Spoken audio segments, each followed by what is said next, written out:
Parce que en démocratie, on ne vote correctement et on exerce le pouvoir correctement, si tant est que le vote soit un moyen d'exercer le pouvoir, que lorsqu'on est informé, que lorsqu'on est éclairé, que lorsqu'on dispose de la vérité. Mais dans une démocratie apparente comme la nôtre, c'est-à-dire une démocratie fonctionnant sur le règne des apparences, il est impossible de dire la vérité au peuple parce que ce serait prendre le risque que le système s'effondre. Ce que je veux dire par là, c'est que en tant que démocrate faisant partie du peuple, je veux connaître la vérité.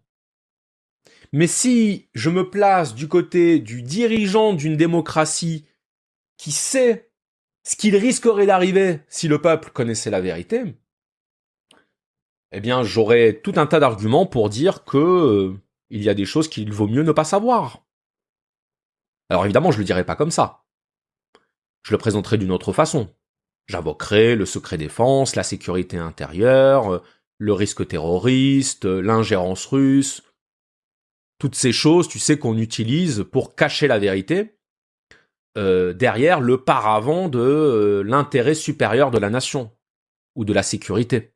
Hein, parce qu'on sait très bien que la peur, c'est une matière plus qu'inflammable, c'est explosible, la peur. Peut déclencher vraiment des situations de crise réelles. On l'a vu pendant le Covid. Et pendant le Covid, il y a eu des mensonges gouvernementaux dont je suis absolument convaincu à titre personnel qu'ils étaient là pour éviter en tout cas des mouvements de panique.